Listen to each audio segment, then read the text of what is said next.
¿Cómo se define Mariana Alcázar? Creo que soy, primero que nada, esposa y mamá, y aunado a esto soy una apasionada de la salud mental. Los niños están expuestos a muchísimos peligros que los papás ni siquiera se dan cuenta. Entonces un día le pido la tableta y ya con mucha renuencia me la deja. No sé por qué la dejó desbloqueada. Fue al baño, me meto a ver así las páginas que ha visitado y eran puras páginas pornográficas. Entonces yo digo, este niño necesita ayuda porque ya es adicto a la pornografía a sus 8 años de vida y es por eso que también tiene tantos problemas.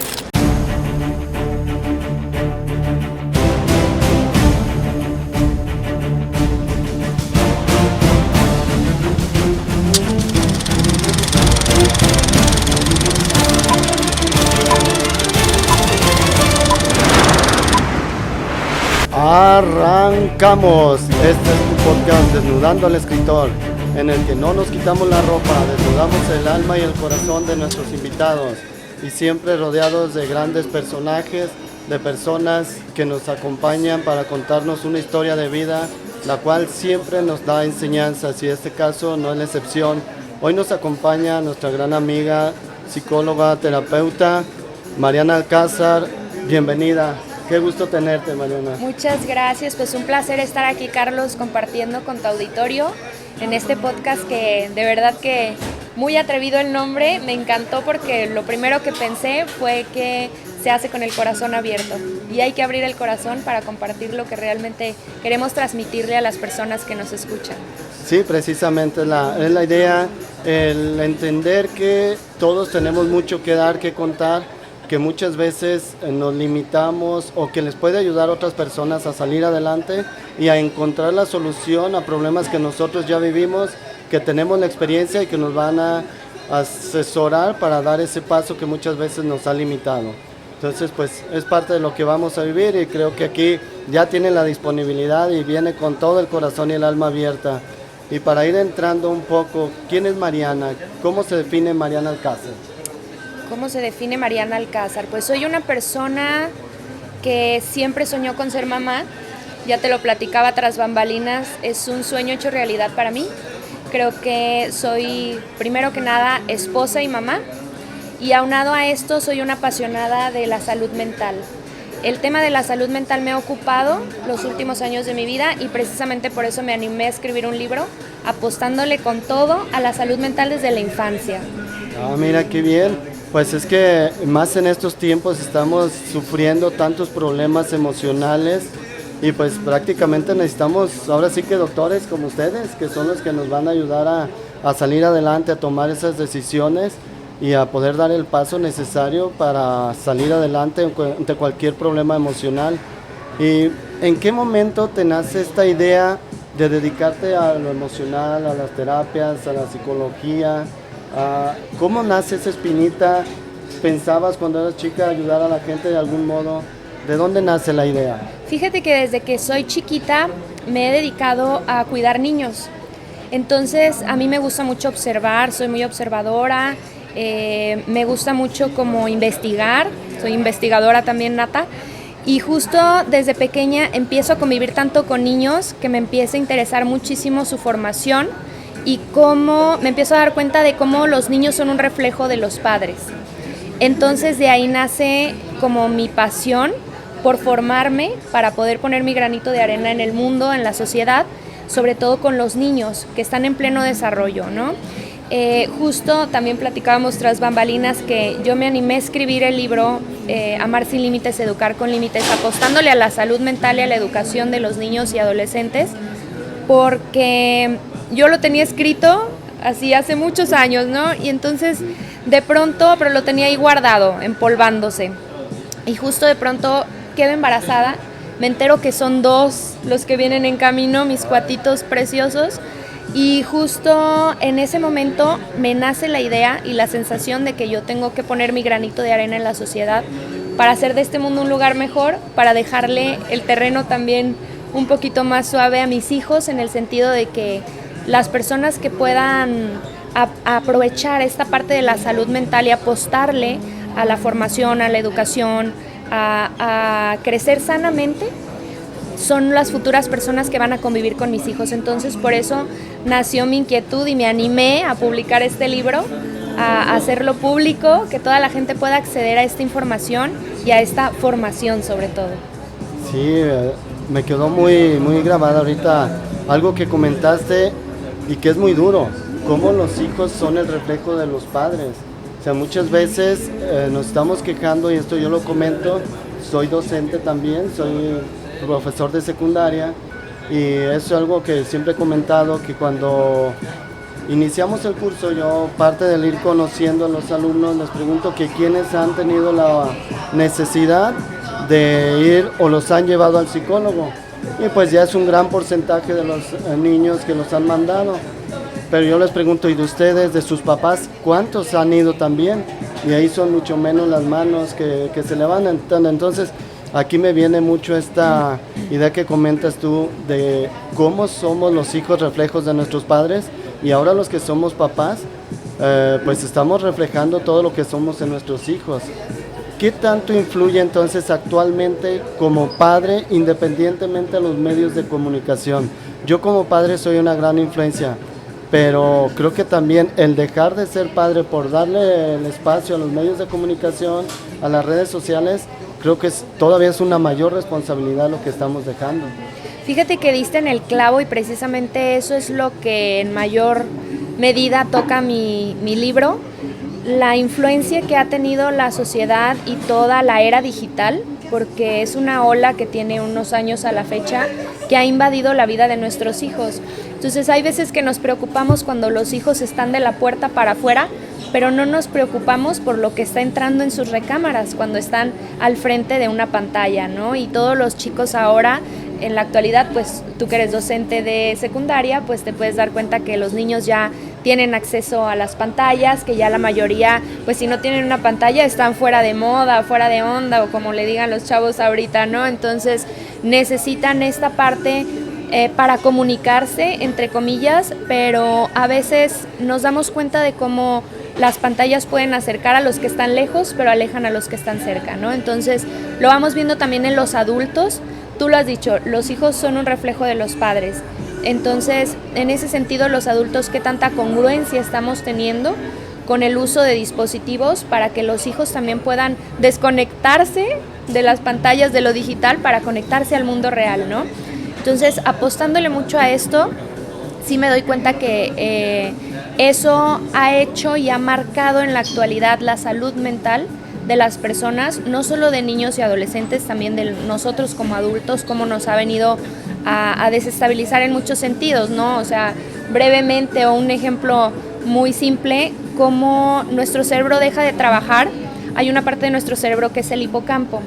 El hipocampo se encarga de la memoria espacial, de la ubicación, sobre todo, y cómo vamos dejando y relegando esta parte de nuestro cerebro para prestársela a los dispositivos inteligentes, que así les llamamos, ¿no? El smartphone.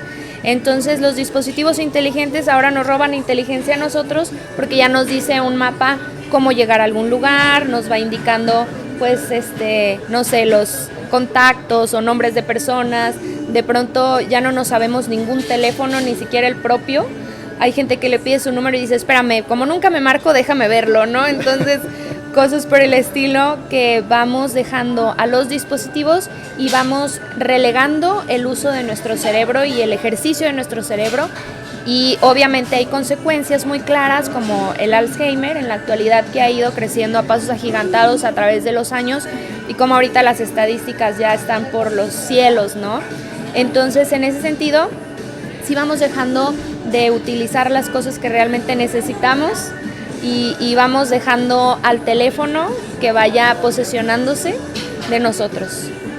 Sí, desafortunadamente cada vez somos más dependientes. A veces ponemos como pretexto que es nuestra herramienta de trabajo, pero también cómo nos hemos esclavizado a poder, sí es mucha la oportunidad que nos abre, la facilidad que nos brinda, pero sí es también demasiado la dependencia que estamos teniendo ya de los equipos, y que desafortunadamente pues nos pasa que, aparte de lo que vemos, el tiempo que nos quita en relación a lo que yo me pasa en muchas ocasiones, como voy a ver una información o estoy esperando un mensaje y hago muchas otras cosas antes de hacer, guardo el teléfono y luego me recuerdo para qué lo había tomado. Entonces, ¿cuántas veces nos pasa esto? Y es lo que entiendo, cómo esta situación que trabajamos en automático ya y no estamos dando ese espacio a que nuestro cerebro siga desarrollando más espacios, siga trabajando lo que es el memorizar, lo que es el razonar, y como ahora decías, de hecho ahorita que venía yo para acá, pues todo el rato viendo los mapas, dónde está menos pesado el tráfico, pero sí es una manera de ir perdiendo la capacidad de trabajar nuestro cerebro. Tú como terapeuta y en todas estas áreas donde trabajas, ¿en qué áreas te especializas más? ¿Trabajas más con jóvenes, con niños, con adultos? ¿Cuál es esa área donde tú más estás trabajando? Actualmente mi experiencia es en psicopatología infantil y del adolescente. Entonces yo atiendo a niños y adolescentes. El niño más chiquito que tengo tiene 3 años y el más grande tiene 12 años. Obviamente esto me involucra, como estábamos platicando precisamente tú que ahorita nos dijiste, cómo los padres influyen en los hijos y cómo de pronto ya han dejado de influir en cierta medida, o lo que dijiste tú que preguntas, ¿quién de ustedes va a terapia? Y yo creo que todos, ¿verdad? Y sus papás, pues pocos, unos cuantos, un par o ninguno, ¿no? Entonces a mí la verdad que si llegan a buscarme, agradezco muchísimo la confianza de las personas que ponen lo más sagrado de su vida y el tesoro más grande que tienen, que son sus hijos, en mis manos. Y yo de verdad, desde que me buscan así por mensajito, empiezo a rezar por ellos. Me involucra realmente un trabajo mental de que empiezo a escuchar, a ver lo que la persona me está escribiendo, que me dice previamente de ver al niño, ¿no? Yo veo a los niños y les comparto en la primera sesión y soy muy tajante a lo mejor en eso. Puedo parecer dura, pero en ese sentido me parece súper trascendental el trabajo en conjunto, es un trabajo en familia. Entonces yo, si los papás llegan no es guardería la terapia, y llegan a dejarme a los niños, digo, o sea, aquí es un trabajo de todos, ¿no? Entonces a los papás también los cito incluso por aparte, porque hay veces que el problema no son los niños, sino que son los papás. Entonces, o la forma en la que creemos que estamos haciendo las cosas bien, y es nada más como regresarlos un poquito al camino, darles un poquito de luz. Hasta ahorita las personas con las que me he topado he tenido la bendición gigante de que son con mucha disposición, tienen para trabajar. Entonces en ese sentido me siento muy agradecida con todas las personas que me he topado y que me he enfrentado a muchos problemas que hemos resuelto en familia. Entonces en ese sentido estoy agradecida, y sí es un trabajo que involucra siempre a los papás, sobre todo. Sí, mira, ahora que comentas que si va el niño, pues también platicas con los papás. ¿En qué porcentaje tenemos responsabilidad entonces nosotros como padres de todo lo que está viviendo el hijo, de todos los traumas, de todas las presiones que el niño está padeciendo? ¿Hasta qué punto o qué porcentaje tenemos nosotros como padres responsabilidad? Otro porcentaje puede ser genético, otro puede ser el ambiente, pero ¿hasta qué punto es la mayor responsabilidad de los padres? Fíjate, no se me asusten, 100%, 100%, totalmente. ¿Qué ha pasado en la actualidad y con qué me he topado? Con que esa carga le estamos dejando a los hijos, esa responsabilidad tan grande de tomar decisiones, de conducir o pilotear el avión, porque yo digo, los niños necesitan saber que alguien va piloteando el avión y eso les da seguridad. Los límites dan seguridad. Yo les pongo un ejemplo muy sencillo y digo a veces en mis conferencias, los límites, ¿en qué manera te benefician cuando eres papá? Si tú, por ejemplo, vas transitando por una carretera que no tiene límite de velocidad, que no dice para dónde es el sentido del camino, que no tiene alumbramiento, que no tiene ni siquiera las marquitas estas, no me acuerdo cómo se llaman, las divisiones de carril, exactamente. O sea, ¿te gustaría transitar por ahí, una carretera sin límites? Por supuesto que toda la gente contesta que no. Entonces, lo lógico es que a uno le dé seguridad ir a un lugar en donde esté delimitada la velocidad, donde haya la división de carril, donde te diga por dónde transitar, por dónde no, tramo peligroso, va a pasar ganado, todos estos señalamientos que vemos en una carretera. Obviamente vamos a querer transitar por esa autopista, ¿no? La que nos da seguridad, porque los límites dan seguridad. Con un ejemplo tan sencillo como ese, Los límites dan seguridad. Los niños necesitan límites, claro que necesitan límites, claro que necesitan saber que alguien va piloteando el avión. ¿Qué es lo que sucede en la actualidad? Que le damos a la responsabilidad tan gigante de las decisiones que nos tocan a nosotros como papá a los niños. Entonces, a ver, hijito, ¿qué quieres hacer ahorita? Y preguntamos a veces los papás a los hijos y los hijos hacen de pronto, ¿qué quieres comer? ¿No quieres comer comida? ¿Quieres comer un postre? ¿Quieres comer un dulce? Entonces ya así como que vamos dejando esta parte de los límites tan abierta que ese peso lo van cargando los hijos que no les corresponde cargar, ¿no? Entonces a nosotros como papás nos toca asumir la responsabilidad que tenemos de ser padres para poder educar a nuestros hijos de una forma sana, mental, física, espiritual, integralmente, ¿no? Entonces, en ese sentido, sí tenemos el 100% de responsabilidad nosotros como papás de ir guiando a los niños por donde sabemos nosotros que es la senda correcta que deben de transitar.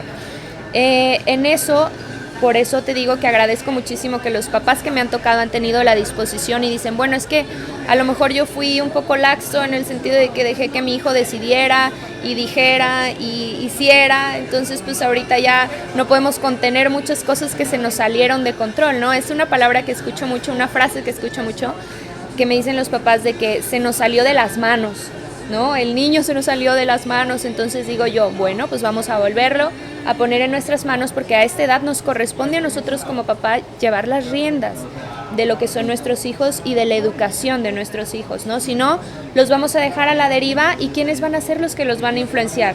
Ahora que está tan de moda la palabra influencer, pues los influencers que vemos en las redes sociales no dejan nada bueno a las personas, ¿no? Estamos viendo cómo cada vez más personas que no tienen un contenido valioso están llenas de seguidores y están siendo ejemplo para nuestros niños y adolescentes. Entonces, a muy temprana edad, los niños que tienen acceso a una pantalla ya están viendo a esas personas que influencian y que están quitándole lugar a los padres que les corresponde como educadores.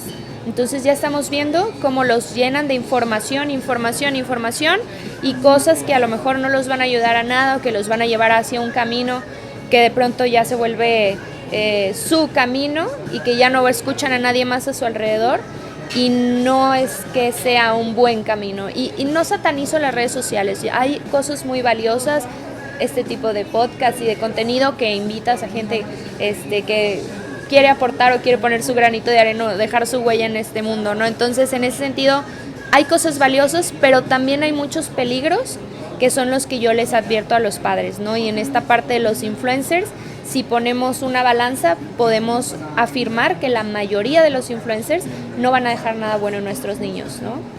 Sí, veo que parte de esto que tú trabajas, lo que manejas, tienes esa vocación de ayudar, de entregar. ¿En qué momento tú me dices de que desde muy chica querías trabajar en esta parte? Pero ¿en qué momento te fortalece esa idea de dar mucho a las personas, pero no es fácil a lo mejor escuchar problemas de los demás, pero si hay un momento en el cual dices, yo de aquí soy y voy a prepararme? ¿En qué momento te preparas tú para tomar esta línea o esta ruta de ayudar a las personas?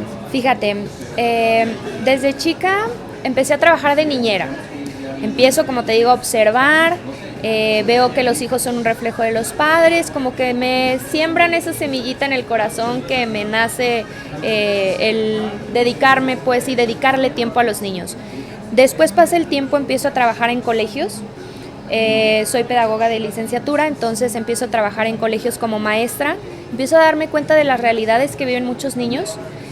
Después me hacen coordinadora de un colegio y en ese colegio empiezo a darme cuenta de una realidad. Los niños están expuestos a muchísimos peligros que los papás ni siquiera se dan cuenta. En ese colegio había horario extendido y justo mi horario no empalmaba con el horario extendido. Yo entraba muy temprano, salía temprano y ya no me quedaba el horario extendido, pero yo empiezo a ver la necesidad tan enorme de que hubiera una persona con autoridad por las tardes que decido quedarme sin paga extra. Decido quedarme desde que el sol sale hasta que el sol se mete en la escuela y empiezo a sentir mucho dolor de todo lo que me empiezo a enterar. de la realidad de los niños, de cómo los niños también son, en cierta forma, como, ¿cómo te puedo decir para que no suene feo y nadie se escandalice? Pero justo estoy viendo cómo los papás dejan a los niños en las escuelas y no se dan cuenta de lo que viven realmente adentro de las escuelas, ¿no? Yo tuve muchísimos casos, bueno, nos daría para hablar muchos programas, pero un caso en especial y en particular que me empieza a mover mucho en el mundo de las redes sociales también, para meterme a estudiar toda esta parte de las redes sociales y de cómo las pantallas y la tecnología influyen en el cerebro de nuestros niños. Tengo un niño con muchos problemas de actitud, de toda índole, ¿no? Y diagnosticado también por psicólogos y psiquiatras, y justo me empieza a tomar mucha confianza y cariño. Lo mandaban a mi oficina pues por cuestiones de disciplina y se quedaba conmigo, pero yo empezaba a platicar con él, ¿no? Entonces empiezo a hacerme experta en niños problema, ¿no? Entonces todos los niños problemas mándeselos a ella y ya los regresa bien, así decían las maestras, ¿no? Entonces me empiezan a llevar a todos los niños. Empiezo a enfocarme mucho en él, tenía mucho coraje, mucho enojo, empiezo a preguntar cosas de su familia, cito a su mamá, era una mamá soltera. La mamá no necesitaba trabajar y sin embargo dejaba al niño en horario extendido. Entonces, para salir a divertirse, a veces llegaba en estado inconveniente por el niño, ¿no? Entonces, justo me mueve mucho ese caso. Empiezo a ver que en los horarios extendidos él se llevaba una tablet para ver películas. Entonces, empiezo a ver que niños más grandes, de secundaria, se empiezan a juntar con el niño 8 años en tercero de primaria. Empiezan a juntarse niños de secundaria con él y yo dije, están viendo pornografía. Entonces dije, claro que están viendo pornografía, ¿por qué más un niño grande se juntaría con él? Se ponen nerviosos cuando paso a ver qué están haciendo. Luego así como que cambian y están viendo El Rey León o alguna película así muy inocente y dije, sus caras no son de que están viendo esa película, ¿no? Entonces un día le pido la tableta y ya con mucha renuencia me la deja. No sé por qué la dejó desbloqueada. Fue al baño, me meto a ver así las páginas que ha visitado y eran puras páginas pornográficas.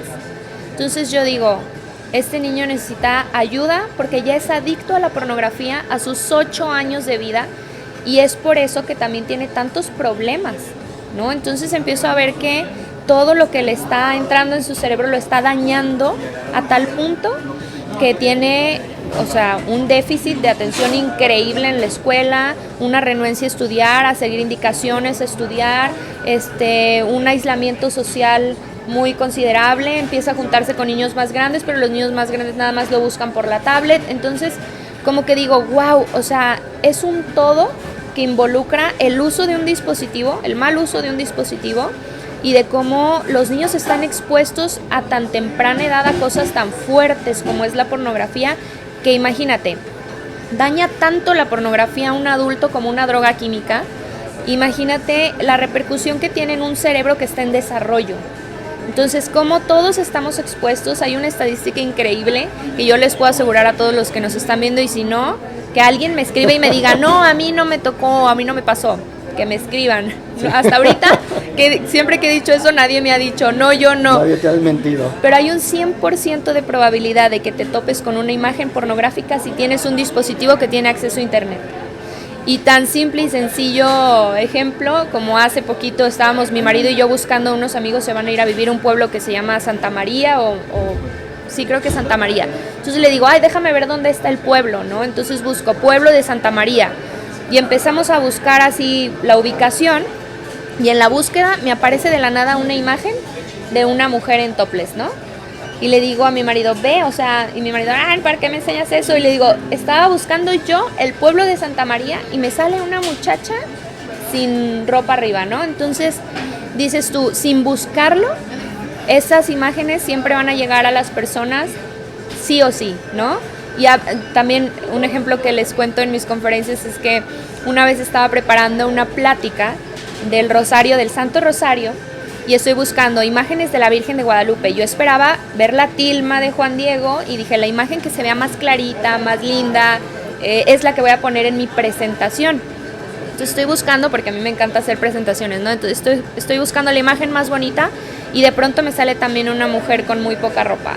Y dije, ¿cómo uno está buscando cosas y de pronto encuentras, pues, de verdad, algo que no buscas, que no estás buscando. Entonces, el 100% de las personas que tiene acceso a un dispositivo con internet, tarde o temprano a lo largo de su vida va a aparecerle alguna imagen. Imagínate este tipo de imágenes que le aparecen a un niño que todavía no tiene su cerebro maduro, desarrollado, su corteza prefrontal absolutamente inmadura. Entonces no va a saber discernir que es algo malo y va a despertar una curiosidad y un morbo que lo va a llevar a pedir cada vez más, ¿no? Ya en otro programa a lo mejor hablaremos más del cerebro, pero pues los neurotransmisores que produce, como la dopamina que produce nuestro cerebro, pues en ese momento nos llama a pedir más, ¿no? A pedir cada vez más. Entonces en los niños también es un peligro inminente el que están expuestos a esta parte de la pornografía. Ahí nace, en ese colegio que fui coordinadora, al ver la realidad de tantos niños y de todos los niños que se quedaban en la tarde y ver cómo los papás también se deslindaban, porque era un colegio de paga, era un colegio no barato y era gente que tenía muy buena posición económica. En mi libro cuento varias cosas, obviamente salvaguardando a los nombres de las familias, los nombres del colegio y todo, pero sí me parecía súper importante que los papás sepan que existe esa realidad, ¿no? Y que muchas veces es donde no los ven. Entonces, en las mismas recámaras, ¿no? Que ahora es un parque de diversiones, la recámara de los niños, porque tienen computadora, o laptop, o, videojuego, dispositivos, la tablet, o sea, un montón de cosas que se conectan con otras personas y no sabemos quién está detrás de las pantallas, ¿no? Entonces, son peligros a los que los papás debemos de estar conscientes. Sí. Comentas que el 100% al momento de abrir un dispositivo tenemos la exposición o la vulnerabilidad de exponernos a una imagen pornográfica. ¿A partir de qué detalles se puede definir una imagen pornográfica? ¿Qué es lo que tiene o cómo se define para decir esta imagen ya pierde lo que es, por decir algo, el arte, pierde la libertad, la inocencia y ya entra como una imagen pornográfica? ¿Qué características podemos encontrar? Porque a veces como padres de familia podemos decir, no, pues es que la novela es normal, no nos representa nada, las imágenes, las películas, pero ¿qué imágenes tienden ya a marcarse como pornografía? Todas las imágenes que tengan que ver con algo referente al sexo. En el sentido de que, por ejemplo, tú acabas de dar un ejemplo en las películas, en las series, ahora que está tan de moda, que todas las series tienen que contener pues esta parte de las escenas eróticas, ¿no? Lo que le llamamos como escenas eróticas, y que dices, es que es una serie, pues vamos a verlo con madurez, ¿no? Y que los niños, no importa que la vean, pues se tienen que acostumbrar porque todas las series tienen, o la gran mayoría de las series, ¿verdad? No vamos a generalizar, pero la gran mayoría de las series pues contienen alguna imagen así para atrapar al espectador, ¿no? En este sentido, despiertan obviamente un morbo y no podemos como, ¿cómo te explico? Hacernos que no pasa nada cuando vemos una imagen que nos despierta algo en el cerebro y nos da una cosquillita en la panza. Esa imagen ya es una imagen pornográfica, ¿no? Y ya si vemos cosas explícitas, si vemos gente, a lo mejor no está desnuda, pero tiene muy poca ropa, que en la gran mayoría de veces son mujeres las que están expuestas a esto de la pornografía y que son más vulnerables y más vulneradas en su dignidad. Y en ese sentido, que vemos una persona con poca ropa, pues ya te despertó una cosquillita en la panza y sentiste algo en el cerebro, que es la dopamina o lo que empieza a generar como neurotransmisor tu cerebro, en ese momento ya es considerada una imagen pornográfica y te va a llevar a querer ver más, ¿no? Entonces ese es el gancho de la pornografía y el gran negocio de lo que es la pornografía, ¿no? Engancharte a ver cada vez más. Y ahora, por ejemplo, está tan al acceso de los niños que con una pregunta que, por ejemplo, si accedes a una página, te pregunta, ¿eres mayor de 18 años? Simple y sencillamente le ponen que sí. Puede ponerle que sí un niño de 6 años, que trae un celular en la mano, puede ponerle que sí un niño de 8, un niño de 10, pero pues ya está accediendo a ese contenido porque no hay como una restricción ni algo que filtre esta parte que puede dañar muchísimo más porque se hace una adicción, ¿no? Sí, y es aquí donde me duele esa situación el pensar que somos muy vulnerables y que cada vez estamos más expuestos a esta situación. ¿Cómo podemos limitar? ¿Hay alguna manera de limitar o de bloquear las páginas o de bloquear un poco estas imágenes, o prácticamente con los nombres perdemos todo ese espacio para poder tener privacidad? Fíjate, justo hace poquito publiqué una imagen en mis redes sociales y decía, textual no me acuerdo exactamente qué decía, pero decía algo así como de, se le da una pantalla a un niño cuando quieras que pierda su inocencia, ¿no? Wow, en ese sentido, es algo muy fuerte, pero es algo muy real. Porque como te dije, o sea, todo está a un clic de distancia y hay momentos en los que uno piensa, bueno, es que yo le tengo filtros de todo, ¿no? En esta red social hay filtros de edad en los que yo puedo acceder a ver el contenido que está viendo mi hijo, o yo puedo filtrar que solo puras cosas de niños. Aunque existan los filtros y los candados que quisiéramos poner dentro de las redes sociales o dentro de los medios de comunicación, el 100% no podemos asegurar que sea puro contenido sano, ¿no? Porque hay mucha gente con mucha maldad en su corazón. Ahora que estamos hablando de desnudar el corazón, hay mucha gente con mucha maldad en su corazón que se infiltra, o sea, se llega a infiltrar en esos medios seguros, entre comillas, y pueden meter contenido que hace que tu hijo esté vulnerable o que empiece a presentar ya síntomas de que está traumado de ver algo así tan fuerte, porque hay niños a los que los trauma ver contenido pornográfico debido a que su cerebro no está preparado para ver cosas tan fuertes, ¿no? Entonces, en ese sentido, sí estamos viendo la vulnerabilidad en la que se están metiendo muchas personas malas. Sí. Todo este trabajo que realizas tú, ¿en qué momento ves que se cometen los mayores errores como padres?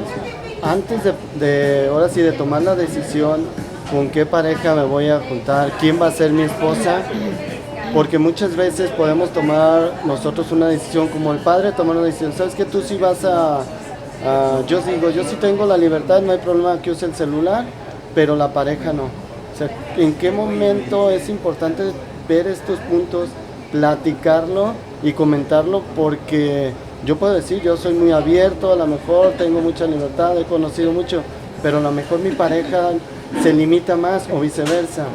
¿Qué tan importante es tomar todos estos puntos, comentarlos todavía, digamos, desde el noviazgo, para que luego ya en el matrimonio, cuando se tiene la idea de procrear, podamos cuidar todos estos detalles, principalmente ya en estos tiempos? Claro, mira, lo ideal sería que se platicara desde el noviazgo, ¿no? Que hubiera esta apertura a la comunicación desde un noviazgo, en todos los sentidos, ¿no? La comunicación es muy importante y siempre se insiste mucho, y a lo mejor es algo muy trillado que se hable de la comunicación en pareja, pero es una realidad. Si no existe comunicación, no perdura la pareja, ¿no? Y no puede haber una correcta relación sin comunicación. En este sentido hay que ser muy congruentes. Yo te comparto personalmente un ejemplo que de pronto mi esposo, espero que no me jale las orejas, pero yo platiqué con él mi convicción de que yo quería una pedagogía para mis hijos, 0 pantallas. Yo dije, yo quiero que mis hijos vivan su desarrollo sano, que vivan su desarrollo potenciando todas sus habilidades, sus talentos, sus virtudes, en pro a que no usen las pantallas, que no haya un dispositivo de por medio que le trunque a mis hijos este desarrollo neuronal, porque la neuroplasticidad a esa edad es increíble. Bueno, nunca se acaba la neuroplasticidad del cerebro y se siguen estudiando y estudiando muchísimas funciones de nuestro cerebro, pero en el momento de formación de su cerebro, cuando está más maleable, yo dije, quiero cuidar ese momento de mis hijos, ¿no? Entonces, mi marido así como que de pronto no estaba tan convencido y decía, pero ¿cómo van a saber que es un pollito? Me dijo, ¿no? Y a mí me dio muchísima risa que me preguntara, pues ¿cómo van a saber que es un pollito? Muy preocupado. Yo le dije, pues porque los vamos a llevar a una granja o vamos a llevar a algún lugar donde hay un pollito y van a agarrar al pollito, pero no es lo mismo. Y eso se los comparto con mucho cariño a todas las personas que a lo mejor le han enseñado un pollito a sus hijos a través de una pantalla, pero no es lo mismo que veas un pollito en una pantalla fría, un pollito plano y a veces un pollito deforme, porque en las caricaturas de hoy se ven los animalitos pues sin ninguna forma, ¿verdad? Entonces, no es lo mismo para el cerebro estar haciendo una relación de lo que estás viendo en una pantalla fría, sin olor, sin textura, sin sabor. Entonces, no es lo mismo a que si tú, con todos tus sentidos, le dices a tu cerebro y le das esa información a tu cerebro. Esto es un pollito, y así huele el pollito, y cuando se moja huele a pollito remojado, ¿no? Entonces, en ese sentido, yo le dije a mi marido, le dije, pues vamos a llevarlos a que vean un pollito y lo conozcan así, tocándolo, ¿no? Tangiblemente, que es algo que se nos olvida en la actualidad, ¿no?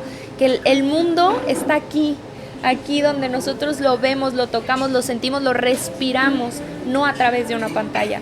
Entonces, en ese sentido, sí yo recomendaría que se hablara desde antes de tener hijos sobre esta cuestión y las convicciones que cada uno tiene para también poder educar de una forma adecuada y de una forma congruente, y que los dos estén de acuerdo, papá y mamá, si es que existe una pareja en una familia, si es una familia monoparental, también pues que la persona tenga sus convicciones bien definidas de cómo va a educar a su hijo, ¿no? Me viene ahorita, me cala una palabra. Tú dices una familia en pareja, una familia monoparental. ¿Puede darse una familia monoparental y cómo se puede desarrollar? ¿Cómo puede nombrarse una familia monoparental? ¿Cuál es la característica de una familia en pareja y monoparental? La familia monoparental me refiero a que existe solo o mamá o papá. Entonces, de un solo papá presente, ¿no? Y que en la actualidad vemos mucho este caso porque ya las relaciones son muy frágiles, como que no se está apostando mucho por una relación duradera, por una relación estable, no le estamos apostando mucho al matrimonio, como que, ay, pues esta persona me gustó y nos la llevamos bien y a lo mejor nos acomodamos muy bien en muchas cosas, pero no realmente en lo trascendental. Entonces, cuando no se ve la trascendencia de las cosas y cuando no se piensa en la trascendencia de las cosas, pues las cosas no funcionan, ¿no? En este sentido podemos darnos cuenta de cómo muchos matrimonios han fracasado o cómo existen pues muchas relaciones que se han roto y han dejado niños con una sola de las parejas, ¿no? En este sentido también pues puede que sea un caso particular en el que pues papá o mamá falleció y nos toca asumir el rol de mamá soltera o de papá soltero. Entonces, en este sentido pues es muy particular cada caso y lo que existe en cada familia, en cada una de las familias. Sí. Volviendo a lo que comentabas hace un momento con los niños, que es la parte que me duele. Yo soy papá de 4 niños, bueno, ya uno ya es prácticamente joven, 20 años el mayor, pero uno de 9 años. Entonces, es muy común, yo soy de una población acá de los Altos de Jalisco, Acatic se llama, y pues es muy común por la zona de granjas, de cultivos, que pasen los camiones con los cerdos que los trasladan o que ya sea que lo lleven de una granja a otra o los llevan al rastro. Y mi niño más chico dice, ay papi, qué feo huele, ahorita va a oler re feo. Y le comenta a mi señora, sí hijo, pero ya cuando están procesados las carnitas, qué ricas saben, ¿verdad? Ya no huelen tan feo. Entonces, ¿cómo podemos asociar muchas veces la realidad de un solo producto, de un animal? A lo mejor me vino eso a la cabeza muy claro, cómo aparentemente un olor fétido, un olor que molesta, si lo relacionamos y le cambiamos todo el contexto, nos da totalmente una idea diferente, ya pensando en las carnitas, un producto ya cocinado, trabajado, preparado, y cómo en una pantalla, en una tablet, en un dispositivo electrónico, no vamos a encontrar nunca esa sensación, nunca la vamos a percibir. Entonces, también es esta limitación de cómo los espacios, y yo cada vez veo esta situación y lo comento como cuando hay las reuniones de profesores, cómo se le da tanta prioridad a las materias o asignaturas, español, matemáticas o ciencias, que las ciencias no están tan enfocadas al desarrollo de las personas. Yo en ocasiones soy tutor de uno de los grupos y les comentaba, yo para mí preferiría que fueran 8 o 10 horas de arte, otras tantas de educación física y que nada más eso vengan a la escuela. Matemáticas, español, que ustedes si fueran a sus casas, lo investigaran y lo que trabajaran. Pero sí el desarrollo emocional y físico para mí es un punto que se me hace muy trascendente, lo que es el arte y la educación física máximo, que ahorita son 2 horas de educación física a la semana de 35 que tiene el muchacho. Entonces, si el muchacho ya de por sí en su casa no realiza actividad física, en la escuela tampoco, ¿en qué momento lo va a hacer? Y esta parte que tú lo manejas, ¿qué tanto afecta a la actividad física esta absorción que tenemos de los elementos o de los equipos electrónicos? Fíjate, acabas de dar con un punto muy trascendental porque acabas de dar el ejemplo de los cerditos y la moneda siempre tiene dos caras. Y hay veces que solo vemos una sola cara, ¿no? Podemos quedarnos o con el olor y el chiquero o podemos ver lo rico que sabe después de cocinar el puerquito, ¿no? Entonces siempre la moneda tiene dos caras. En el sentido de lo que me preguntas acerca de cómo se ha mermado la educación física, la actividad física en la actualidad con los niños, es algo preocupante porque vamos viendo en la sociedad a nivel mundial como los casos de obesidad, de diabetes, de hipertensión, de enfermedades que son por falta de actividad física y de una buena alimentación o una balanceada alimentación y un cuidado de la salud física, pues cómo va en aumento, ¿no? Y vamos viendo unas cifras que asustan a nivel mundial y aquí en México no es la excepción, ¿no? También tenemos un gran porcentaje de obesidad en nuestros niños y adolescentes, en los adultos ni se diga, y las enfermedades que empiezan ya a atacarnos, ¿no? A cierta edad. Entonces, somos propensos por la vida sedentaria que estamos llevando y debido a eso estamos viendo cómo el uso de pantallas pues ha sido un aliciente para que las personas dejen de hacer actividad física, ¿no? Tú al principio del programa algo comentaste que de pronto se nos va el día viendo cosas y hay una estadística que dice que el 85% de cosas que vemos en internet son cosas basura, que no nos sirve para nada, que no nos forman, que son cosas a lo mejor de risa, situaciones vergonzosas que le han pasado a otra persona, cosas que en realidad no nos van a dejar ni aportar nada, ¿no? No nos van a enseñar nada, sino que nos van a nada más como a entretener. Entonces ese entretenimiento del 85% de nuestro tiempo lo estamos empleando en el uso de las pantallas, pero que ya nos ocupan gran parte de nuestro día, ¿no? Hay personas, la estadística es más o menos 7 horas al día que la persona usa su celular para trabajo. Tú dijiste, pues a veces nos escudamos en que es una herramienta de trabajo. Exactamente, pero de ahí a lo mejor estabas contestando un mensaje de trabajo, pero te fuiste a la red social porque ya así como que tu cerebro se saturó un poco del trabajo y quiere distraerse, entre comillas, un poco viendo la red social o distrayéndose en otras cosas o contestando el mensajito de la familia, de la risa, la broma, el videito que me mandaron chistoso. Entonces vamos perdiendo ese tiempo valioso y que podríamos emplear a lo mejor en cuidar nuestra salud física, ¿no?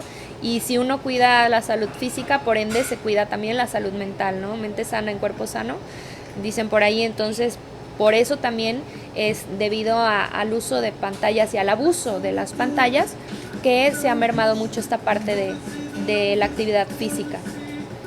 Dentro de todas estas terapias, de estos casos que te han tocado, un caso que te ya comentabas ahorita de este niño, algún caso en el cual los padres hayan tenido gran influencia en el daño del niño, que digas, híjole, es que aquí yo vi que los papás no aceptaban, que muchas veces tampoco aceptamos nuestra responsabilidad, pero hasta qué punto algún caso que digas, es que estos se dan y son más comunes de lo que creemos muchas veces.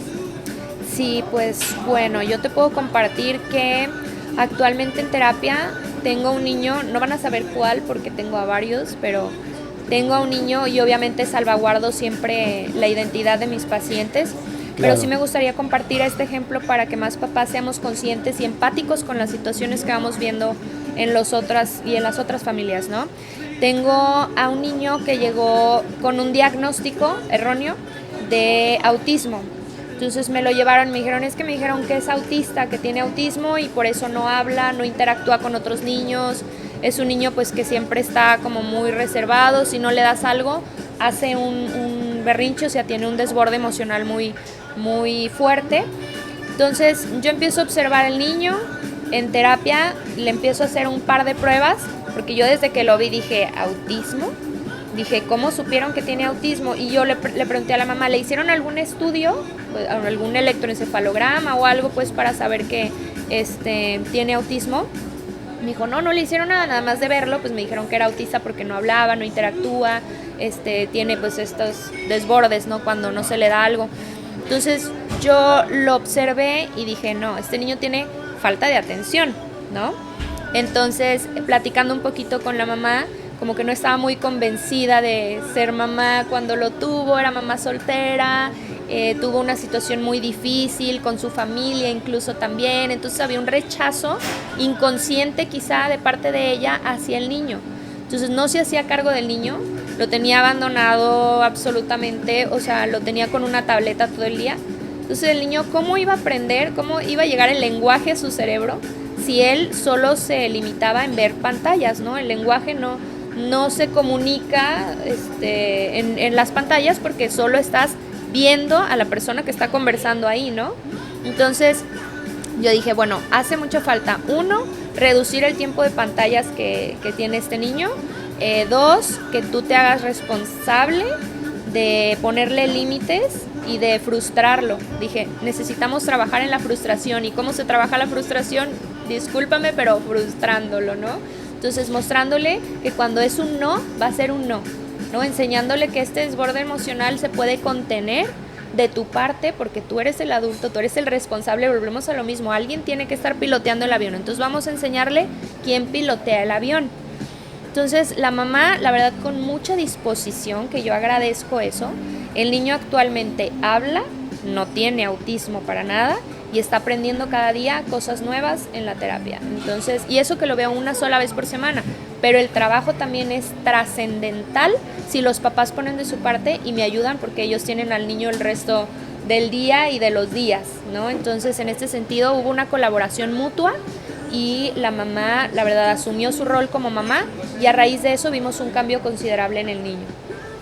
Viendo estos casos que afortunadamente la mamá, como dice, sí tomó su rol, aceptó y su responsabilidad. ¿Qué hacer cuando el papá no acepta y no quiere hacerse responsable de ese respaldo que necesitan ustedes como terapeutas, como personal de apoyo para desarrollar mejor a los niños? ¿Qué hacer en esos casos cuando dices, oye, pues yo al niño sí lo quiero ayudar, pero necesito que me respalden los papás? ¿Qué se hace en esos casos? Mira, yo en mi caso no me ha tocado ni un paciente que tenga renuencia a hacerse cargo de esta parte, que es su responsabilidad como papás, y que yo les digo, es que ustedes son mis ojos, porque aquí en terapia yo los tengo 1 hora y los tengo una sola vez por semana, ¿no? Que los cito semanalmente dependiendo del caso, pero les digo, yo solo es 1 hora y el niño aquí sentado conmigo y con alguien que les impone autoridad como un terapeuta, pues obviamente se comportan lindísimos, ¿no? Entonces, pues obviamente yo me topo con niños hermosísimos y cuando me dicen es que tiene un problema de actitud y responde y avienta cosas en la casa, pues aquí no, y aquí hasta mira, se puso a recoger todo lo que tiró de juguetes porque ahí tengo mi kit de juguetes en mi consultorio. Entonces, en ese sentido, les digo, ustedes como papás son mis ojos. Lo que yo no vea aquí en consulta, ustedes me lo van a expresar. Entonces, en ese sentido, siempre debe de haber una colaboración. No me ha tocado el caso de que los papás digan, no, pues yo no colaboro, no pongo en mi parte y te dejo ahí a mi niño, porque yo cuando llegan a terapia te digo, a veces soy como muy tajante o muy dura en ese sentido de que digo, si no vamos a trabajar en conjunto, yo no me meto al caso, porque yo me involucra mucho estudio, porque hay casos que uno tiene que estudiar, que tiene que revisar, que tiene que ir al trasfondo de las cosas. La psicopatología infantil, de hecho, es ir a la raíz, ¿no?, de la enfermedad. Entonces, en ese sentido, cuando llegan niños conmigo con algún trastorno o alguna enfermedad o algo, un rasgo de personalidad, pues yo me voy al trasfondo del por qué y de ahí empezamos a trabajar en conjunto con la familia, ¿no? Entonces, en reparar eso que quieren los papás y que ven como necesidad, pues que sus hijos mejoren y estén estables mentalmente hablando. Entonces, si a mí llegara el caso, como tú comentas, de que dijera, no, pues te dejo a mi hijo y yo me desafano, o no quiero colaborar, o no puedo colaborar, o tengo la renuencia de colaborar, yo digo, este caso yo no lo agarro, porque no vamos a avanzar, y no es una guardería la terapia, ¿no? Es algo en lo que tenemos que trabajar todos. Dentro de todo este ambiente que te mueves, ¿qué le duele a Mariana Alcázar? ¿Qué le molesta? ¿Qué me duele y qué me molesta? Me duele que la salud mental de nuestros niños y adolescentes esté tan tan vulnerable, tan a flor de piel. O sea, en ese sentido me duele mucho que cada vez estén más los niños expuestos a peligros y que los peligros a veces son en la misma casa, ¿no? En las mismas 4 paredes en donde viven toda la familia. En la actualidad también me duele ver pues cómo todas las personas vamos siendo esclavas, porque no hay otra palabra, de los teléfonos celulares, que ya hasta el tráfico se ve involucrado en este sentido, ¿no? O sea, yo me acuerdo que cuando empecé a manejar yo decía, ay no, a mí me choca la gente que pita, yo no tolero a la gente que se desespera y que pita y así. Yo decía, nunca voy a pitar yo cuando tenga carro, ¿no? Entonces yo decía, el claxon va a ser un adorno en mi carro porque a mí no me gusta la gente que pita y no me gustaría yo pitarle a nadie. Y en la actualidad, o sea, tú ves que estás en un semáforo, se pone el siga y el de adelante está así, ¿no? Chucu, chucu, chucu, chucu, y dices, pues ¿qué hago? Entonces ya tuve que empezar a utilizar el claxon porque ya cada vez más en la actualidad pues vemos cómo la gente sirve a las pantallas en lugar de que sean una herramienta para nosotros y que nosotros las usemos, ya nos usan a nosotros. Entonces, porque nos tienen atrapados, ¿no? Brevemente te comparto un caso que me tocó chistosísimo que cuento en mis conferencias, que mi marido a veces me manda videos como formativos, de cosas que nos interesan mutuamente, ¿no? Entonces, un día me manda un video, como a él le gusta mucho ver cosas de teología y eso, me manda un video de una niña de 12 años, pero la niña está en un avión, en un vuelo, y empieza así a retorcerse en el suelo, empieza a gritar, empieza así a hacer movimientos súper extraños, la voz, todo lo que empieza a gritar, empieza a patear a su mamá, que yo supongo que era su mamá la que estaba ahí al lado. Bueno, no supongo, al final sale que sí era su mamá. Entonces estaba su mamá ahí a un lado y le empieza a patear. Entonces yo lo quité y le dije a mi marido, ya sabes que no me gusta ver esas cosas. Yo supuse que era una posesión. Entonces yo dije, no me gusta ver esas cosas, no me mandes esas cosas. Y ya me dijo, ¿qué pensaste que era? Y le dije, una posesión demoníaca. Y me dice, velo hasta el final, confía en mí. Y yo dije, bueno, a lo mejor sí es, pero no va a salir nada feo, ¿no? Entonces yo así viéndolo como que sin querer verlo. Y al final sale que la niña tuvo esa reacción porque su mamá le quitó el celular. Porque iban a despegar en el vuelo en el que iban y tú sabes que tienes que apagar los celulares y los dispositivos para que el avión funcione de una manera óptima. Entonces, en este sentido yo dije, wow, la niña no estaba poseída, estaba actuando como una poseída, una posesa, tal cual, y era porque le quitaron el celular, porque la niña estaba tan enganchada y ya adicta tanto a una pantalla que no podía estar ni siquiera el lapso en el que tenían que apagar los celulares sin el dispositivo. Entonces, en este sentido a mí me impactó muchísimo y yo dije, wow, hice una reflexión después porque dije, realmente sí estaba poseída, porque el teléfono la poseyó. Entonces, en este sentido, como que me hace mucho clic pensar que estamos dejando tan expuestos a nuestros niños a tantas cosas y a esto que a lo mejor no tienen la madurez de procesar, que es estar frente a una pantalla o una red social, ¿no? Sí. Dentro de todas estas líneas, he escuchado y uno de los autores que yo admiro mucho son 3 españoles. Uno de ellos es, que ojalá y algún día me toque entrevistar, Enrique Rojas, su hija Marian Rojas Estapé, pero también en muy grande Mario Alonso Puig. Alonso Puig habla de todo este daño que hacen las pantallas, no solamente lo que vemos, sino lo que nos generan por lo que transmiten, la luz que genera principalmente en la noche. Que nos platicaras un poco de este problema que genera el estar expuestos a las pantallas ya en la noche y máximo con la luz apagada. Claro, mira, hay un proceso que nuestro cerebro naturalmente realiza, que es la producción de la melatonina, que es la sustancia que nos ayuda a poder descansar y a tener un óptimo aprovechamiento de nuestro sueño. Sin embargo, pues obviamente las pantallas, no solo a la melatonina, sino también a muchas funciones en general, van afectando a tal punto de que los niños ya no duermen. De hecho, tengo niños que 3 de la mañana y me dicen sus papás, es que yo ni siquiera me di cuenta, 3 de la mañana y lo voy viendo scrolleando, que es un término que así le dicen como al ir pasando de video en video, el scroll, que ahora le llaman así los jóvenes. Entonces yo lo descubrí a las 3 de la mañana scrolleando así el celular. Claro que te quita el sueño porque la producción de dopamina que realiza nuestro cerebro, la dopamina es un neurotransmisor que se produce en la sinapsis cuando dos neuronas se van conectando.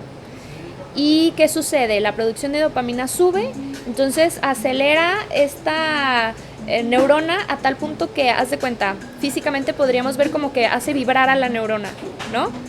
Y entonces la neurona siente esa vibración y siente como mucha emoción y quiere volverla a sentir o sentirla más. Entonces, ¿qué hace? Eso es lo que genera una adicción precisamente. Lo que hace es buscar más. Entonces hace que estés pegado y que quieras buscar la novedad. En un celular siempre vas a tener novedad, siempre. Y una incertidumbre también padrísima que vas a desear sentir, también tu cerebro lo desea sentir porque no sabes qué te vas a topar en el siguiente video, ¿no? Entonces es la curiosidad la que te mantiene ahí pegado, ¿no? La novedad, la curiosidad y que siempre va a haber algo que ver cuando tú prendas tu celular. En los jóvenes y en los niños que tienen una neuroplasticidad más sensible, que se está desarrollando su cerebro. Tú acabas de comentar algo muy interesante que comparten estos psiquiatras españoles que le apuestan mucho a la salud mental. Y, por ejemplo, Marian Rojas comparte que una pantalla es luz, sonido y movimiento, ¿no? Lo que le llama la atención a un bebé recién nacido es la luz, el sonido y el movimiento cuando apenas su corteza prefrontal se está formando, ¿no? Entonces, imagínate, cuando está en pleno desarrollo, ¿qué sucede? Hay una regresión de la corteza prefrontal y que hace que un niño no se pueda comportar, que un niño no tenga la capacidad de aprender, incluso de dormir bien, porque hay una cosa que se llama el ciclo circadiano y el ciclo circadiano se ve interrumpido. ¿Por qué? Porque hay una falta de respeto a los horarios, ¿no? Hay veces que dices, bueno, ya son las 12 de la noche, pero está muy interesante la serie que estoy viendo, ¿no? La novela que estoy viendo o los videos que estoy viendo en el TikTok o la red social a la que están inmersos mucho ahorita los jóvenes. Entonces ya no hay un respeto a los horarios y ¿qué sucede? Pues ya nos está dando un ciclo saludable para el cerebro y se crea precisamente esta adicción a las pantallas, ¿no? Sí, qué duro y qué difícil, que es lo que estamos la mayoría padeciendo. Pero dentro de todo esto, pues siempre hay una luz. ¿Qué es lo que te motiva para seguir luchando, para seguir trabajando? ¿Sabes qué es lo que me motiva? Y lo que te decía que me motivó a animarme a escribir este libro, a publicarlo, porque ya estaba escrito, pero lo que me animó a publicarlo son mis hijos.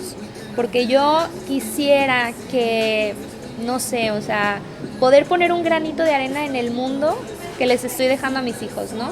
Uno ya como papá como que dices, bueno, mis hijos están aquí, apenas están aprendiendo, apenas están descubriendo, apenas están en pleno desarrollo, yo a lo mejor ya viví o ya, no sé, me quedan, no sabemos cuántos años de vida, no sabemos si ahorita nos va a llamar Dios o en 20 años o en 30 o más, pero sí quería yo como dejar esta huella de poder aportar algo al mundo en favor de la salud mental, porque yo sé que tus hijos a lo mejor se van a topar con los míos. Entonces, apostarle a la salud mental de las familias, del futuro esposo de mi hija si es que es su vocación casarse, de la futura esposa de mi hijo si es que es su vocación el matrimonio. Hablabas ahorita un poco de Dios. ¿Crees en Dios? Por supuesto que creo en Dios. Creo y le creo a Dios. ¿Le crees? Sí.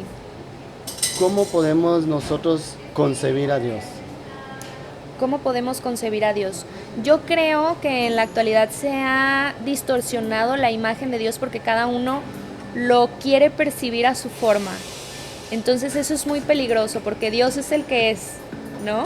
En este sentido, la espiritualidad va perdiendo fuerza porque vamos creando un Dios a nuestra medida. Y no es así. Dios ya existe, Dios es como es, y si nos damos la oportunidad de conocerlo y de amarlo, bueno, más bien, si nos damos la oportunidad de conocerlo así de plano, es imposible no amarlo. Entonces creo yo que la presencia de Dios en nuestra vida es trascendental. De hecho, en terapia, cuando alguien llega y me dice, soy creyente, soy católico, y es una de las preguntas que yo tengo en mi formulario previo a la primera sesión, religión que practicas, qué tanto la practicas, etcétera. Esa es una pregunta trascendental porque yo digo, ya tienen un camino recorrido. Incluso en la maestría uno de mis trabajos fue el sentido que uno le da a la vida cuando cree en Dios, porque Dios es un cimiento. Entonces, si tú tienes un cimiento, tienes de dónde pisar, ¿no? Y cuando uno no tiene a Dios en su vida, pues a veces cae y cae y cae y puede a veces no encontrar el fondo, ¿no? Pero cuando uno tiene ese cimiento, ya es un camino recorrido. Entonces, en ese sentido, claro que creo en Dios, claro que le creo a Dios y creo que Dios es trascendental en la vida de cada uno de nosotros. Excelente. Para ir cerrando, siempre me ha intrigado y me llama la atención esta pregunta y me gusta hacerla porque muchas veces, principalmente tú que trabajas mucho con niños, con padres, algo que te haya gustado, que no te has animado a preguntarle a tu papá, no sé si vive tu papá, está todavía en la tierra, algo que no te has animado a preguntarle, que digas, híjole, ¿por qué no me he animado? Quisiera saber esta situación. Mi papá ya pasó a mejor vida. Falleció mi papá. Algo que no me haya animado a preguntarle. Yo creo que se quedaron muchas dudas sobre el tintero porque nunca fue tan cercana nuestra relación. Sin embargo, yo pienso que a través de los años Dios me ha dado, precisamente hablando de Dios, me ha dado muchas respuestas que he tenido guardadas en mi corazón, muchas preguntas que he tenido guardadas en mi corazón, me ha dado respuestas a través de otras personas que a lo mejor rodearon a mi papá, ¿no? A lo mejor no fue tan cercana la relación con él, pero las personas que estaban a su alrededor pues me han ido respondiendo cosas que quizá quedaron en el tintero en su momento con mi papá, ¿no? Entonces, pues en ese sentido puedo decirte que ahora, más que siempre, ahora que no está, entiendo más cosas de mi papá que cuando estaba conmigo. Mira, qué importante y qué trascendente esta situación. Algo que nos quieras dejar, un consejo, una motivación, una frase con la cual quisieras que fuéramos cerrando. Y a la par, si nos gustas dejar tus redes sociales, ¿dónde te podemos encontrar? Si tienes espacio, a lo mejor a alguien le va a interesar que los apoyes con sus hijos, alguna terapia, o de cómo se pueden contactar contigo, igual aquí para que nos vayas dejando ahí la espinita de seguir y de curarnos en lo emocional y en lo espiritual. Claro que sí, con muchísimo gusto. Fíjate que actualmente tengo consulta llena, pero sí estoy dando espacio por lo menos para una revisión de niños y luego canalizarlos con alguien de confianza, con todo gusto. Y estoy a su disposición. En mis redes sociales es Mariana Alcázar Psicoterapia, en Instagram y en Facebook. No tengo mucho contenido, pero ahí contesto todas las dudas que cualquier persona tenga bien exponerme. Y mi teléfono lo puedo dar también, claro que, sí, que es para cualquier persona que guste contactarme, es 331-713-2084. Ahí estoy a sus órdenes. Por lo regular, si me escriben por WhatsApp es mejor para mí porque muchas veces mi teléfono permanece en silencio, entonces por WhatsApp ya tengo oportunidad de revisarlo a alguna hora del día y con mucho gusto contesto y me pongo en contacto con todas las personas que tengan a bien buscarme. Y pues para cerrar, ¿qué frase podría decir? Hay una frase que me encanta que digo al principio de mi libro, que dice: no podemos educar a nuestros hijos como nos educaron nuestros padres, porque el mundo para el que nos educaron ya no existe. El mundo actual, en la era digital, nos requiere mucha preparación y mucha formación. Entonces, eso nos anima también a seguirnos preparando, seguir leyendo y seguir estudiando acerca de esta parte tan hermosa que es la educación.